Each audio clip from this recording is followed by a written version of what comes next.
Well, obviously appreciate everybody coming on today.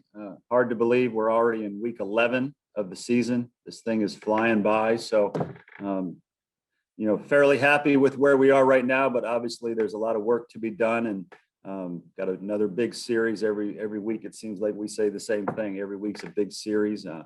Going to Ole Miss in a great environment against a great program. So I think it'll be a great challenge for us, and I think we're ready to go. Okay, we'll start with Dave.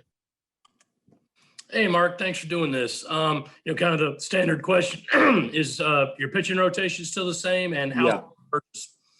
Yeah, we'll stay the same. Kyle Burgess will continue to be evaluated, and we're hopeful that he'll be able to play this weekend. But he's kind of day to day right now. Tom? Mark, you made some changes, obviously, to the lineup on Tuesday. What do you think you got out of that lineup, especially with Eister hitting in that 2-hole? Well, as Dave mentioned, Burgess was not able to play on Tuesday, and so that's what made us look at the lineup a little bit. Obviously, with Noah Myers going in there, I thought he gave us a really nice spark with the grand slam, played good defense out there, and took good at bats for most of the night. So I think if Burgess is not able to play, then he's the next man up there, and allows us to bring Seitler to DH and help him with a little bit of a groin injury he's nursing, and gives us a little bit more speed out there in the outfield. So I thought Noah did a nice job the other night, and but we'll also continue to remain hopeful that Burgess is able to go, because he's a very important piece of the puzzle. John? What does Colin have going on with him, and will he definitely be on the plane tomorrow or today? Yeah, he'll be on the plane tomorrow. Again, I don't want to get too deep into it. I probably want to talk to our trainers and make sure what I am allowed to say and not say. But he's day to day. Nothing that should keep him out for an extended period of time.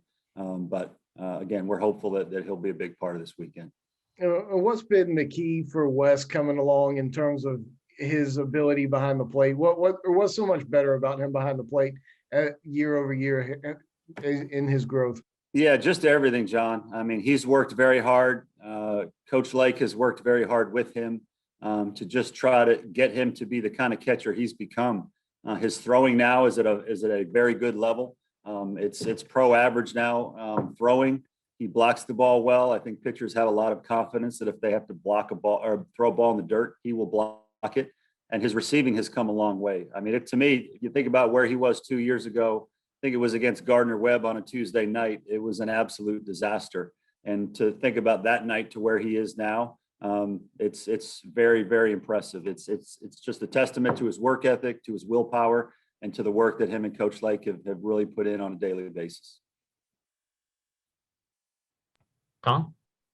You talked about the offense after the Arkansas game wanting to be a little bit more consistent. What tweaks did you want to see from the offense this week and practice and on Tuesday? And do you feel like you've made some strides coming off that series? Yeah, we've had a couple of days to get after it offensively, and it just has to get better. We know it has to get better. It has to get better with a lot of individual guys, and it has to get better as a group. And I think it will. We got after it pretty good this week offensively in our practices. And so I'm hoping that it pays off for these guys, getting Clark going, get guys going that we know when we're at the top of our game, where we are very competitive with anybody in the country offensively. Our pitching has been pretty darn consistent the whole year. And so if we can get our offense performing at its peak level, then again, I think we've got a really good team. And what have you seen from Ole Miss so far through scouting report? Obviously, a group that's had a pretty good offensive showing once league play began. Yeah, obviously they start with their pitching. They've got a first rounder on Friday night. They've got a Team USA guy on Saturday and a very talented guy on Sunday as well. So, you combine that with they're built for their ballpark. It's a very offensive ballpark, especially when the wind blows out. And so they've hit a lot of homers, and they're a very dangerous offense. So, their pitching, their high-end pitching, and then their explosive offense, again, makes it a great challenge. It's why they were also ranked number one at one point during the season this year. So as I say every weekend, we need to be on top of our game to compete. Okay. Mark, kind of following up on that, Ole Miss has been kind of scuffling a little in recent weeks, although I think they got the Sunday game against LSU. Just how tough of a challenge is to go in saying like, well, you don't want them to get better this weekend. Well, I mean, again, that's stuff for fans and media to talk about. We just go in trying to take care of business. We have to be on top of our game. We have to play fundamental baseball. We have to be, on the mound. We've got to be attacking and throwing strikes and getting ahead. All the things that we've said for a million press conferences that every coach says at every press conference. You just have to go in there and play good baseball. All that other stuff is just kind of, it's just stuff we all talk about. But when you get on the field, it's your team against their team. John? I know you look game by game and not series by series, but since they were number one, they've dropped 4 straight SEC series. Do you think they'll have a little more urgency to come out and play really well considering that fact? And do you see anything different about them now than you did early on? Well, I would probably answer that, the same way I answer when, people ask me after if we lose on a Friday, are we going to have more sense of urgency on a Saturday? In this league, every player, every coach has a sense of urgency every time they get on the field. I know Mike Bianco always has his team motivated. I know he always has his team with a sense of urgency. So, at the end of the day, it's just who's going to play better baseball, who's going to pitch better, who's going to hit better. And it's a very dangerous team. We have a great amount of respect for them. So we'll play the game at a high level and hope that the ball bounces our way.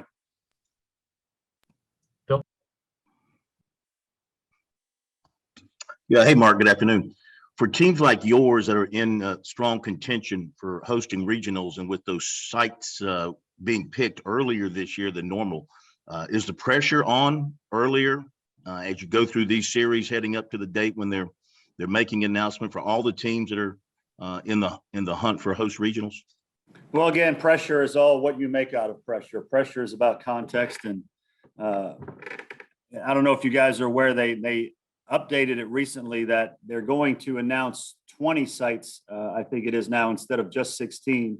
So they're going to announce a pool of 20 teams that will be then narrowed down to 16 as we get closer to the selection show. So pressure, no, it's not pressure. I feel like I get this question a lot around here. It's not pressure. It's an opportunity. It's a chance to play baseball. It's moving in the right direction. It's all those things. It's not pressure. We're playing baseball. We're trying to be the best team in the country. We're trying to help guys move on in their careers and have great success and do all those things. So none of that is pressure. If you make it pressure, then you don't have success. So we're going to continue to focus on what a great opportunity we have every time we take the field. Dave? Mark, kind of off topic here, but I believe you said you guys are flying to Oxford. Is that right? Yeah, we're flying commercial to Oxford. Yes. I was wondering, just, when you put together your travel for the season, do you get a limited number of plane trips? Is that kind of a, hey, if you want to do it, you can do it? How do they determine what's a flight and what's not? In terms of our school or the league or what? Or whoever makes those decisions. I'm not real sure. Yeah, no, it's all about budget. It's all about budget. And, there's obviously different ways to travel to different schools. There's charters, there's commercials, there's buses. And, that decision is made by your athletic department and how they want to use their budget.